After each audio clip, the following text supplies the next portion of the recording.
Governor Scott, Senator Rubio, Congressman Diaz-Balart, thank you for those stirring words. These are three great leaders and three great champions of freedom. To Miami-Dade County Mayor Jimenez, Mayor Benundez, distinguished guests, it is my great honor to join you here today in this beautiful place of worship, the Church of Our Lady of Guadalupe. I'm deeply humbled to be here at this church, which is a model of Christian ministry and charity, and a beacon of hope to so many of our Venezuelan brothers and sisters. Would you join me in thanking Archbishop Wensky and Father Mago for their leadership in this community and for being the hands and feet of Christ.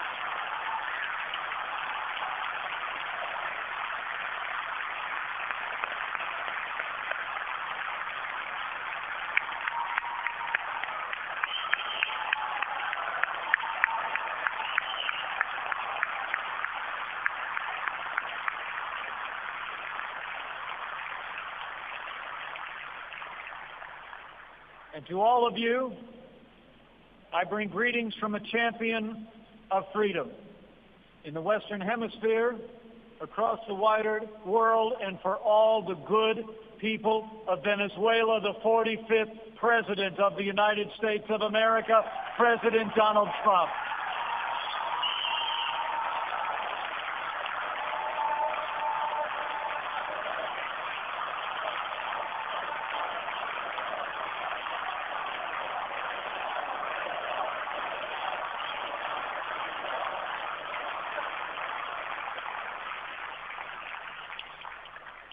The President sent me here as he sent me to Latin America last week with a very simple message for all of you and for the people of Venezuela. We are with you, and we will stand with you until democracy is restored in Venezuela.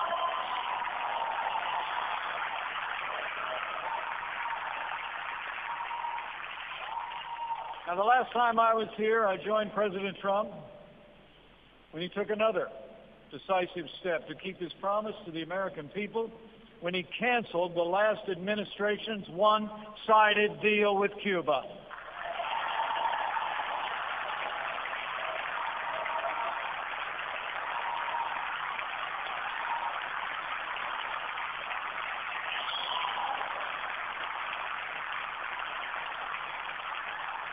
The President announced a new policy to support the Cuban people's nearly 6-decade struggle for liberty.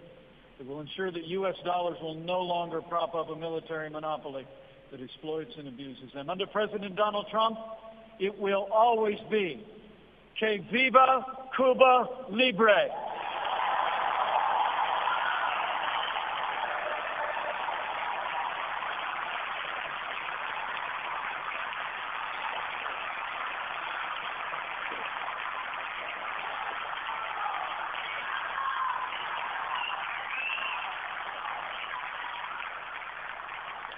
And as President Trump said that day, under his administration, we know it is best for America and best for our hemisphere to have freedom for all of our people and a future where all the people of this hemisphere in each of our countries can live out our dreams. This is the spirit that we bring to our partnerships across Western Hemisphere. Last week, President Trump sent me to Central and South America as the first member of our administration to visit the region, to deliver a message. Under President Donald Trump, the United States will always put the security and prosperity of America first, but America first does not mean America alone.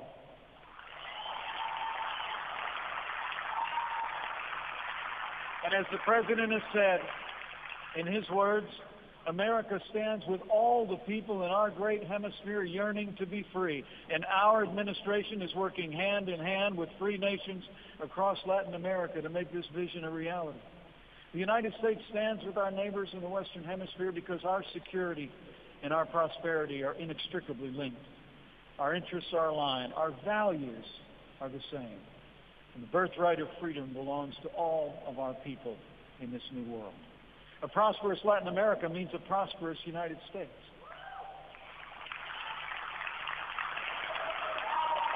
A secure Latin America means a secure United States. And the advance of freedom and democracy in Latin America benefits the cause of freedom everywhere.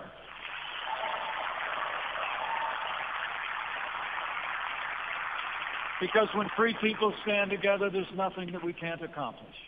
And today, as we look across Latin America, the winds of progress are at attack. Last week, I saw an opening all across Latin America of new paths to prosperity, creating new opportunities for progress. And we welcome this. We're confident that our nation's leaders can go even further in the days ahead. In Colombia, I challenged President Santos to consolidate peace in that great country and offered America's support as they walk this road. In Argentina, I praised President Macri for his bold reform, which is restoring Argentina's economy and renewing their leadership around the world. In Chile, I met with President Bachelet and thanked her and her country for their continued example of free market reforms. And I concluded my trip in Panama, where I visited that great pathway of prosperity, the Panama Canal, and thanked them for all of their cooperation in security and commerce.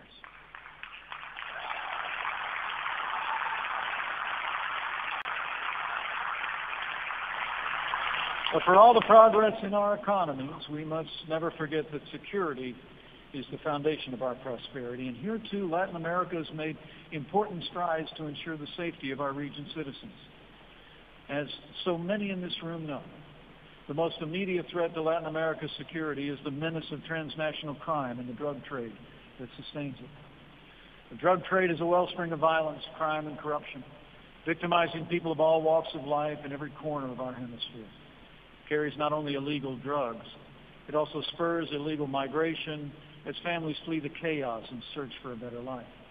The people of South and Central America live with its consequences every day. And here in the United States, illegal drugs have poisoned our children, torn apart our families, and devastated too many communities. The cancer of crime, corruption, and drugs will continue to stifle Latin America's progress as long as it exists. But as I saw in my trip, the nations and the people of the region are committed to action. And even now, governments across the region are taking important steps to protect their people and provide them with real opportunities that will benefit the security of us all.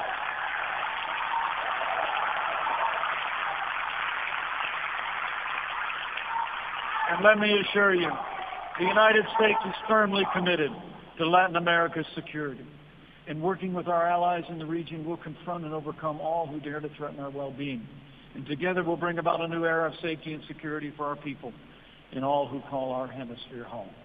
As I told each of these leaders I met with last week, under President Donald Trump, the United States will continue to take decisive steps to address our nation's demand for illegal drugs. We'll continue to strengthen our borders, step up internal enforcement, and renew our efforts to remove dangerous criminals, gang members, and drug dealers off the streets of America.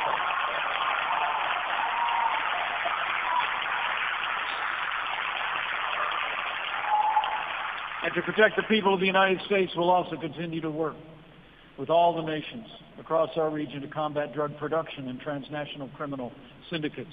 We'll support efforts to strengthen judicial systems to deal with traffickers more effectively. My friends, my trip to Latin America strengthened my confidence that our future is bright. But it also convinced me that our future could and should be brighter still if every nation in the Western Hemisphere fully shared our heritage of freedom. The past half-century has seen so much of Latin America follow down the road of freedom and progress.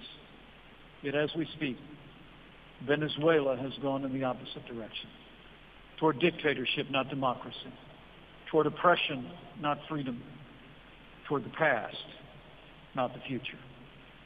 As everyone here knows all too well, in Venezuela we're seeing the tragedy of tyranny play out before our very eyes. Just last week in Cartagena, Colombia, my wife Karen and I met with brave Venezuelans who had fled the horrors of their homeland. At Calvary Chapel there, we breathed a prayer with them and we listened to the heartbreaking stories of families. I spoke to a grandmother who had just rescued her grandchildren from Venezuela a week earlier. She told me with tears in her eyes how the children would have to rise at 4 a.m. in Venezuela, in her hometown, just to get a ticket that they could wait all day to use to buy one piece of bread. Everyone we talked to told us the same heartbreaking story of grinding poverty, families unable to find the food and medicine they need, and innocent children who are literally perishing every day from starvation and deprivation. This is not the fate the Venezuelan people would have chosen for themselves. No free people has ever chosen to walk the path from prosperity to poverty. No free people has ever chosen to turn what was once and still should be one of South America's richest countries into its poorest and most corrupt. But such is the plight of the Venezuelan people today. They've been brought to this point by the brutality and the barbarism of the Maduro regime. Just a few moments ago, I spoke with some of those who are here today who either suffered themselves or seen their families suffer at the hands of the Maduro regime.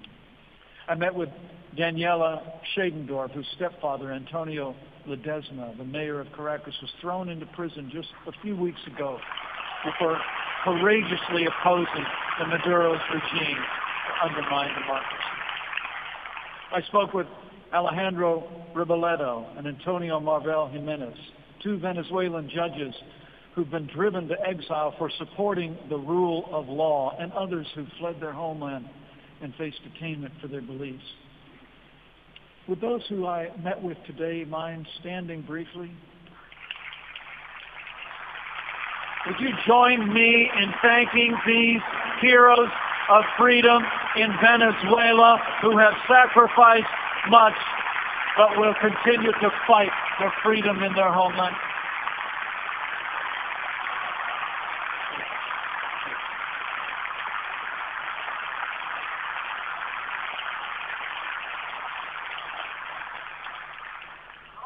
The stories will never leave me. I listened to the tragic story of Maria Eugenia Tovar, who brought a picture of her daughter, Genesis Carmona, who was murdered by the Maduro regime. This mother grieves for her every day, and all of us who cherish freedom grieve with you, Maria.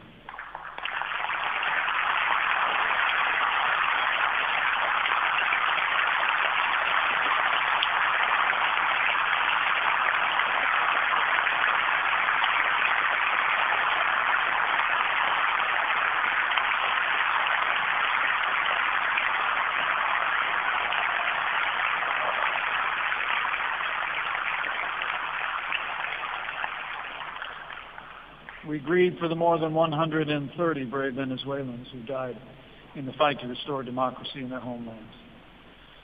These men and women are heroes. They are martyrs in the cause of freedom, and we will never forget them.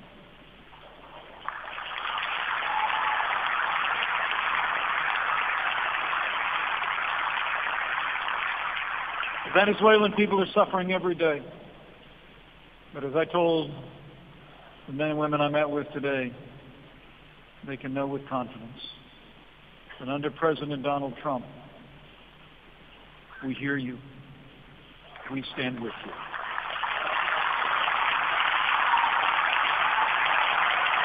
And as the President said, we will not stand by as Venezuela crumbles.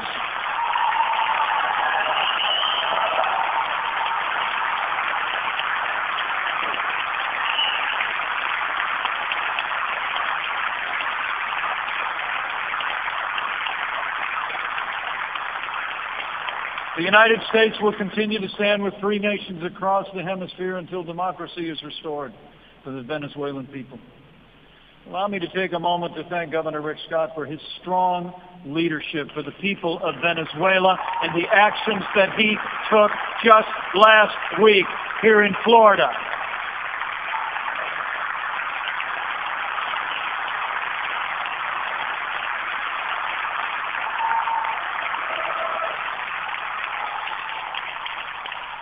And let me also thank Senator Marco Rubio for being such a tenacious and eloquent champion for freedom in our hemisphere and around the world.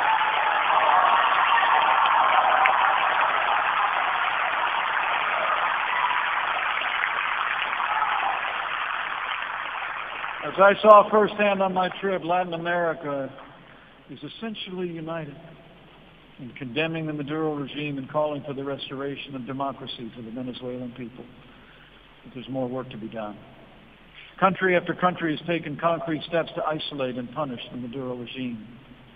The 4 members of Mercosur unanimously voted to suspend Venezuela from their trade organization, and no fewer than 12 nations from across the Western Hemisphere joined together to sign the Lima Declaration, sending a powerful message that the free peoples of the Americas will stand with the Venezuelan people and stand up to their oppressors.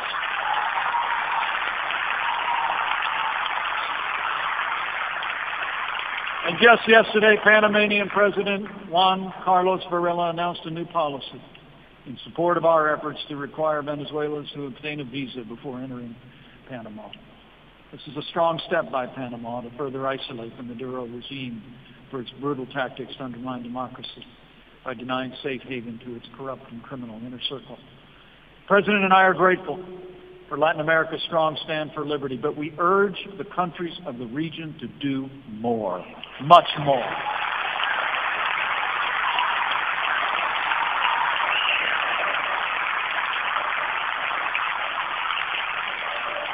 And you may be assured, under the leadership of President Donald Trump, the United States of America will continue to bring the full measure of American economic and diplomatic power to bear until democracy is restored in Venezuela.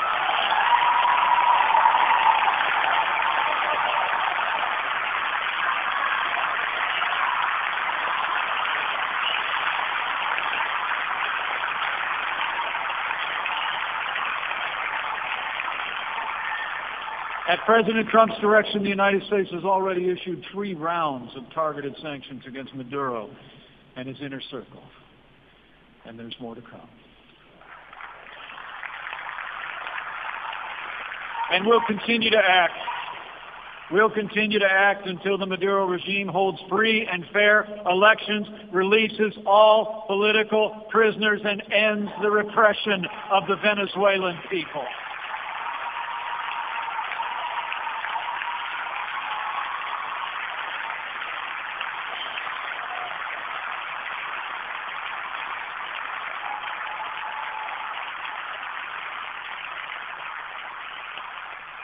Our resolve is unwavering. Our conviction is clear. And while President Trump has said that we have many options for Venezuela, we remain confident that working together with all of our allies across Latin America, we can achieve a peaceable solution to the crisis facing the Venezuelan people. We do this because it's right. The birthright of the Venezuelan people has always been and will always be libertad.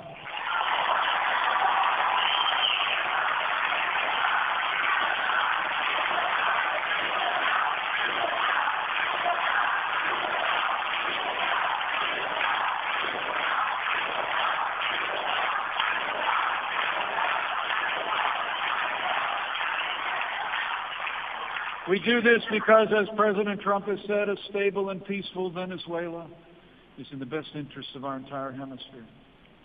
We share the same values. We share the same heritage of liberty. We share the same future. The collapse of Venezuela will affect us all. It will drive more illegal drug trafficking with its murderous consequences radiating outward. The collapse of Venezuela into dictatorship will drive more illegal migration, corroding our borders, burdening our economies. And the collapse of Venezuela will ultimately endanger the well-being of all who call the Western Hemisphere home. We cannot let that happen. We will not let that happen.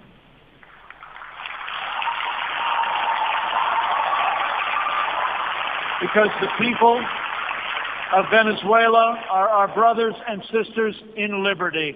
Their plight burns in our hearts and in our minds. We all live in the same neighborhood. We succeed when our neighbors succeed. We struggle when our neighbors struggle.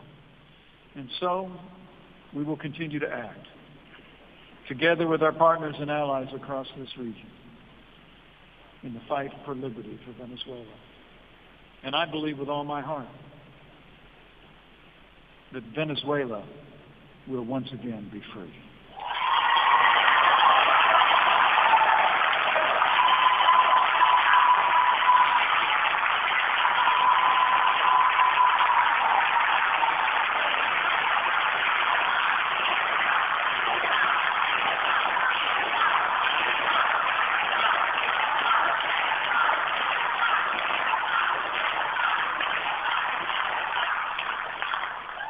As Simón Bolívar himself declared for all the ages,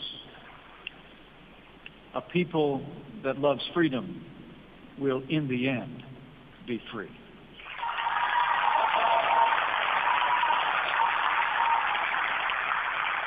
My friends, freedom is the heritage and the legacy of all the peoples of this new world.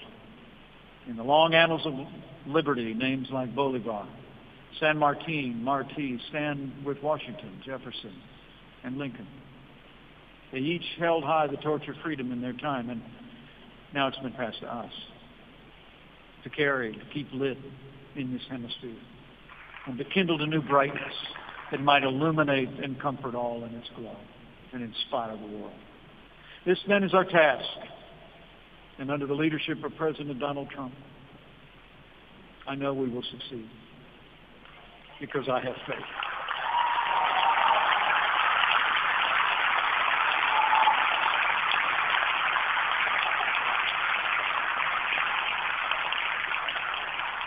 I have faith in the good peoples of Central and South America. I have faith in the timeless principles that bind us together. And I have faith in God.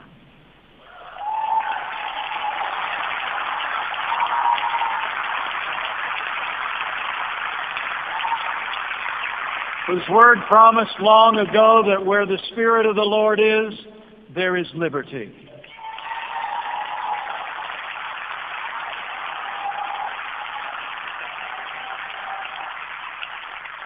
I felt that spirit as we prayed with those courageous Venezuelans in the Calvary Chapel just 1 week ago. In that moment, I witnessed the power of faith to bring hope to the hopeless, to bring joy to the downtrodden. I saw men and women who by rights should be despairing, but instead were confidently holding to the belief that there are better days ahead for their families and their people. And as we stood holding hands and offering petitions from our hearts, I can only think of another promise in that old book that reads, "For I know the plans I have for you, plans to prosper you, not to harm you, plans to give you a hope and a future." The people of Venezuela have a hope, and the people of Venezuela have a future of freedom.